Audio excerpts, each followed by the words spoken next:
Hello, welcome to 30 Minutes. I'm Rick Anthony. The world is full of good people. The problem is the good works so often are lost in the cacophony of bad news we hear all the time, highlighting the poor aspect of human nature. Today I'd like to introduce you to an organization that does a lot of good. It helps women, young and older, who in their pursuit of employment and economic security through assisting them with apparel, with assistance in training and coaching, as well as advocacy. With me today to tell you about Wings for Success is Connie Rose. Connie Rose is a member of the board of Wings for Success. She's been a volunteer with the organization for 15 years and is really enthusiastic about what they do. Good to be with you.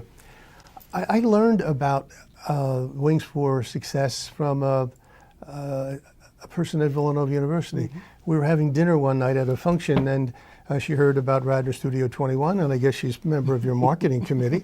And she said, that's great, could you do a program on Wings for Success? I said, what's that? And she spent the rest of the dinner telling me what Wings for Success was all about. Right. And it's a great story, and I was happy to hear about it. But how did it get started, by whom, and what is the exact mission? Sure. So about 20-some years ago, a woman by the name of Lori Todd was watching an Oprah show, and she saw a woman. They were doing an auction, or for some reason, Oprah was getting rid of her shoes. And so this woman wanted her shoes. And I was like, well, our feet are nowhere near the same size. But the woman broke down in tears, and she said, just standing in your shoes makes me feel better. So Lori, at that point in time, she says, well, maybe there's something that I can do that will help women, help make them feel better. And so she founded this organization. Literally, it started in her basement. You know, she was carrying clothes around in a van. But that was the beginning of Wings. And so our purpose literally is to help enhance the self-esteem of women.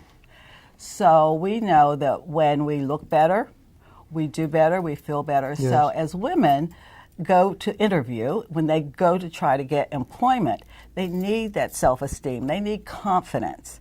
And so we felt that if we could just, make them look better and spend some time with them, that would enhance their self-confidence, thereby increase the probability of them getting employment. And that assumption has been proven out for 20 years? Absolutely, it has, as well as there's actually research behind it Sure. about how we carry ourselves, and that is a factor. Mm-hmm. So yes, it's been working for us for a while. With what success rate? According to the website, you refer to them as clients. Mm-hmm. You've had over 10,000 clients come through the program, yes. Successfully come through the program? Mm-hmm. Well, I'm not sure. Can I say that? Successfully come through the program? Do you follow up to see whether or not they actually secure employment? Sure. So here's one of our challenges, and it's gotten less as years go by. But our clients come to us through typically referral partners. So they'll come through us from a domestic abuse agency. They'll come to us from some of the job employment agencies. So they come to us through somebody else. So that made it difficult to follow up and see what the success was. So again, because we know that that's important to funders and the people who want to know, we started tracking what we call progress in the employment process. So a few years ago, we literally would do follow-up calls, and it is challenging to get our clients because it's a very transient community that we support. But when we can, we certainly talk to them, and so we find out how have they moved along that employment ladder, so to speak. So if they were in a training program, have they completed the training program? If they were going for an interview, did they get a second interview? And so that's what we tracked. And what we found was that at least half of them had already moved at least one step in the in the road to employment. The other thing that we tracked, some people come to us actually with jobs. because their circumstances are so challenging. So they actually have employment. So they're either trying to maintain that or find better employment. And of those people, virtually everybody that we've been able to contact still has employment at least 6 months later. Again, going back to the website, which was very, very informative. The apparel side, I understand. If we're dressed right, we feel better Sure. about ourselves. Somehow we stand taller, straighter. Right. The other parts of it, the training programs, the clinics and workshops, I think you call them, it's quite a number of them. They all sounded very, very practical. Where are they conducted? By whom are they conducted? And with what frequency are they conducted? Okay. You have 2 locations, right? We have 2 locations, and they do have some different needs. So with the workshops, typically those are done in conjunction with one of the referral partners. They're saying, can you come and talk to our class about such and such? Or can you talk to, this group of, people that are in the training program? Can you talk to them about these issues? So some of the things, for example, that we talk about, of course, the do's and don'ts of dressing. That makes sense. But we also talk about wearing the right attitude in the workplace. So a lot of people... Did you say wearing Yes, the right attitude? Wearing the right attitude in the workplace. A lot of times the clients, might be their first real job, their first employment. And there are certain things in the workplace that behaviors that they're not familiar with, and it's just that wasn't part of their experience, and so we want them to be successful. So there are things about making sure that you interact with your the other employees, how you interact with your manager, so those sorts of things. So we help them really become more comfortable in the workplace. So we do quite a few of those things. Also, we do have a second location that's in Kennett Square, and so they work with... Primary location is Our where? primary location is in Fraser. Okay. So at that second location, a lot of that is that English as a second language, English as a first language, actually. And so they work with some of the other organizations down there, like Comunidad and other groups, where they can actually help some of the clients that come in that way. Is yours the only organization of its kind? As we're talking here, I'm thinking about some other programs in the back of my way back in the back of my mind that sound similar for both men and women. Sure. So yours is not unique. Is that correct? We're unique in a certain way. The way that we are unique is that there are never any charges for our services. We're also we chose to be a regional organization versus a national organization. We did that because people really relate to supporting their own community. I can give you a quick example about that. My dentist, Dr. Lisa Pedrick, who has been a supporter all the way along. She's one of our sponsors when we do the fundraiser. So what she does, she was coming to our fundraiser, and so her daughter was coming home from school, and she went out to meet the bus, and so she was in a rush, and she happened to talk to the bus driver, and she said, I have to get her so I can go to the Wings for Success fundraiser.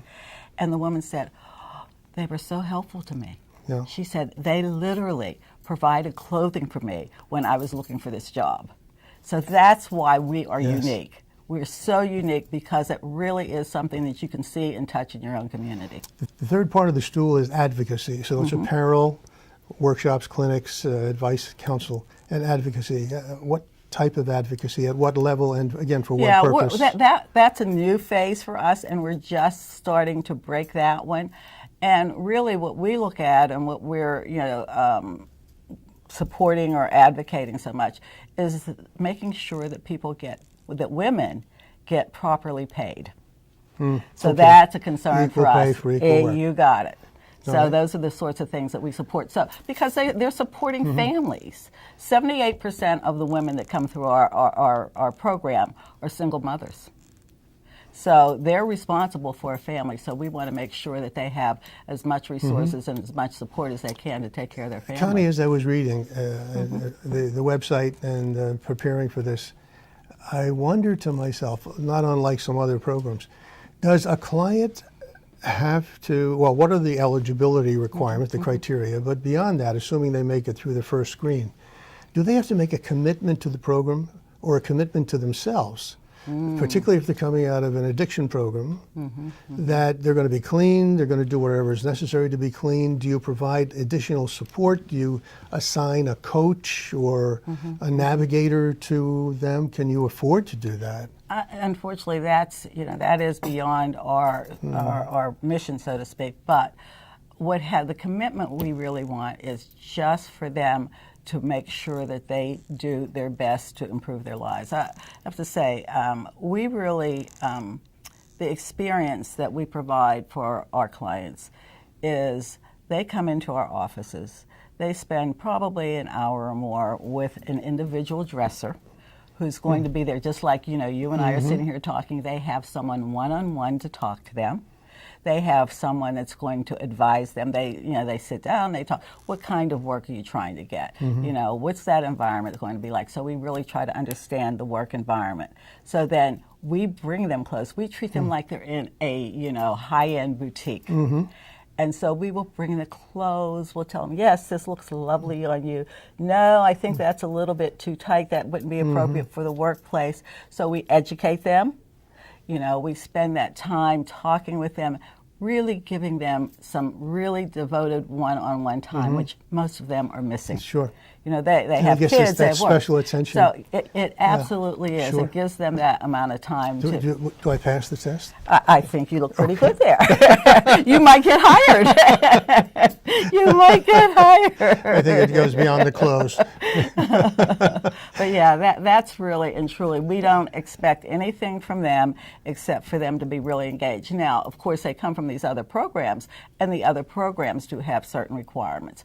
And initially, if they're coming through a social services program, domestic violence program, one of those programs, it's their responsibility to do the screening and make sure, in terms of some of those follow-up things that you just talked about, that they take responsibility for those kinds of things. What we take responsibility for is enhancing the self-esteem of the person. What I saw on the website, again, you have over 50 referring agencies from the region of all stripes, churches, Absolutely. addiction programs, as I mentioned. How do they sign up, and do they have to pass a screen of some kind to make the list as a referring agency? What we have to do, Or do you take anybody who calls? Well, pretty much. I would say that we're open to anybody in need. And so most of these agencies, they're 501c3 type organizations, or they do have support where indeed that, they're either government funded or someone else has really validated that. Our responsibility is to build a relationship with that organization. So we get to know the players at the organization, get to know who they are, who they're sending us. The second part of that is that certainly there's a lot of organizations that we work with like that, but we also learned that there were people that we were missing. So that we knew that there were more, particularly a few years ago when the economy was in such a bad state, we knew that there were people out there that needed our services. They may not have been affiliated with any of those referral partners, but we needed to reach them. So we did things, that's more when we got involved, say, with churches. We got involved with, putting out flyers in grocery stores and laundromats, places like that say, look, we can help you. We can save you some money. We can, take care of this need as you're interviewing. And so as a result, by doing that, we actually had to do some of the screening ourselves. We have two wonderful, wonderful program managers. Diane Mills is at our Fraser office. Ingrid Liss is at our Kennett Square. So they're skilled enough that when they have a phone call with a person, they can ask the right questions, they can talk to them enough, and determine, this is someone that really does need our services. Now, what I will say is that we really haven't had abuse of the program.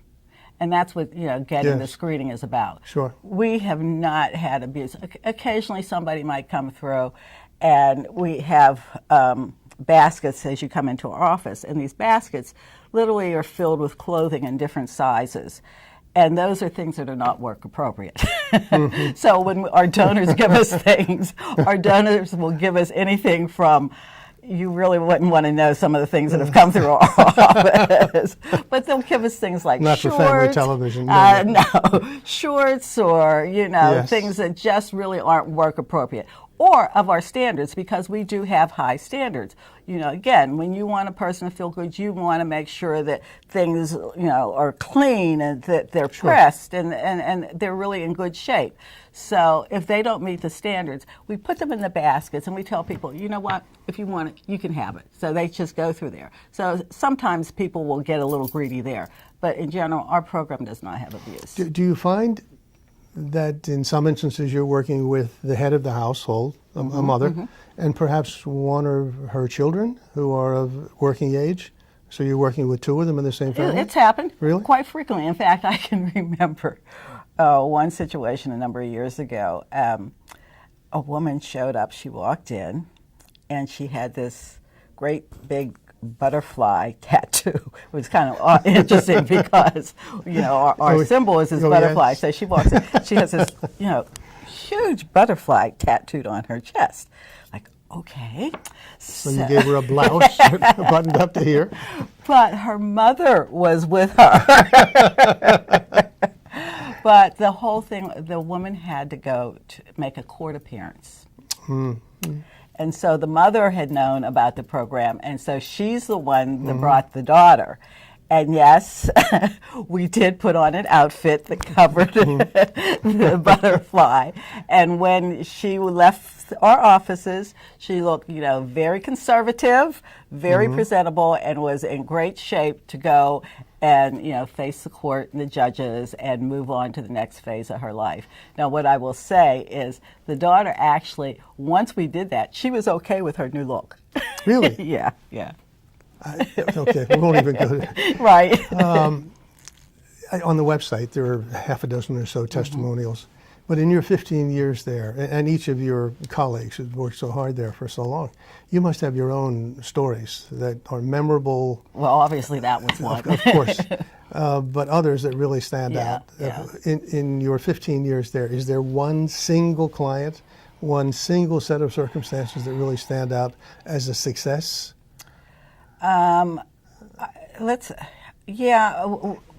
I can say there's a couple like that. I want to tell you two. This must be emotionally exhausting. It is. The work. No, it is. Yeah. We cry. We cry. When clients leave, there are hugs, tears, cries on both sides, because we as volunteers, we get as much out of that certainly as the clients do. But two really quick ones. One was very recent, and this woman came to us. It was just torrential rains, and our clients do have transportation issues a lot of times. So we were like, this woman's never going to make it in all this rain. And so the couple volunteers were like, okay, we'll be as prepared, because it's not uncommon that people aren't able to keep their appointments. But this woman showed up. And when she showed up, she, explained that she had gotten a new job. She really had no money because 6 months ago she'd been in an abusive relationship, and in that 6 months her husband had cleaned out all the money out of their accounts. So she really did not have any money to get any additional clothing. And so she came to us after having to ride 2 buses to get to us. In the rain. In the rain. Yeah. In the torrential rain. Yes. Not even just, it was torrential rains that day.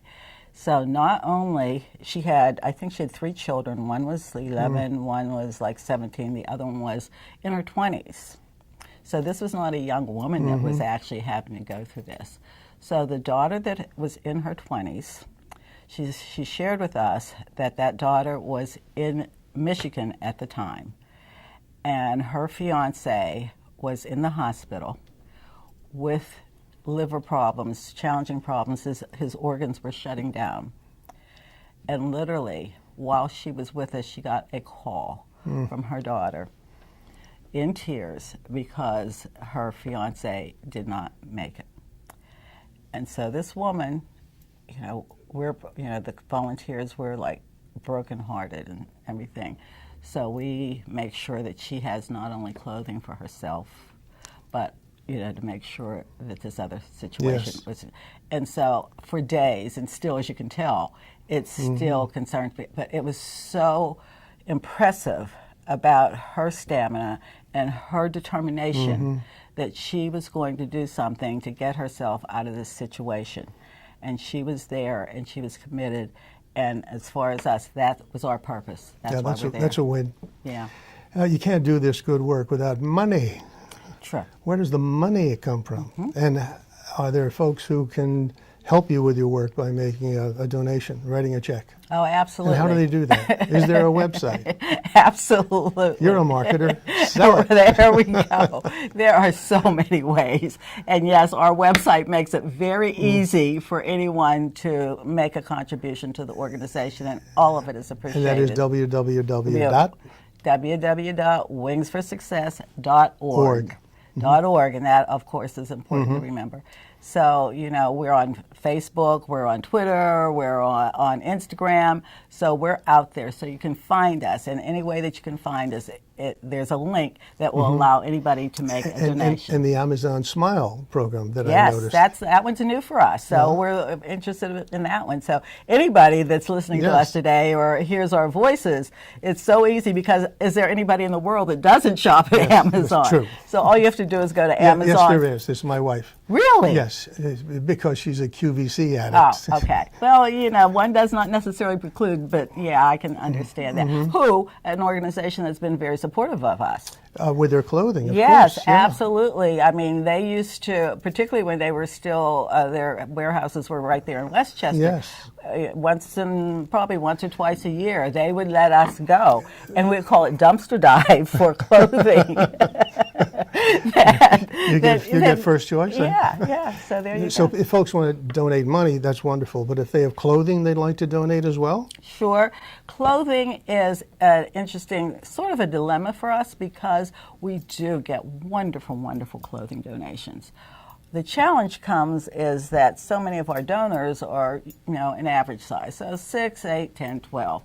We get a lot of donations, but a lot of the people that come through our doors are larger sizes. So that's why we need cash donations. The other thing that, in terms of clothing donations, though, that's helpful, black handbags, accessories. Those sorts of. I never thought of that. Sure. We give them, when they leave our location, they are completely accessorized. The whole thing. Really? They have we provide clothes. Yes. We provide undergarments. We provide the purse. We provide shoes. And Dansko is another partner organization. Dansko has been wonderful in terms of giving us shoe donations. It just occurred to me. I have a granddaughter. Maybe I'll send her over. She needs some help. Well, again, our women, part of it is I'm just kidding. No, but you're the granddaughter, yeah. I'm in trouble. You are. But, we do love clothing, and I talked about the way we spend that time. So that's, we consider ourselves stylists almost. Sure. Well, it's great work, great story. Once again, if you're interested in making a donation, either cash or clothing, or accessories. The website is www.wingsforsuccess.org. Connie, it's been a treat, a real pleasure. Thank you so much for coming. And, thank you for your time. And thank you, Bonnie, for giving us the lead to this great organization. Until next time, this is 30 Minutes. I am Rick Anthony. Take very good care of yourselves.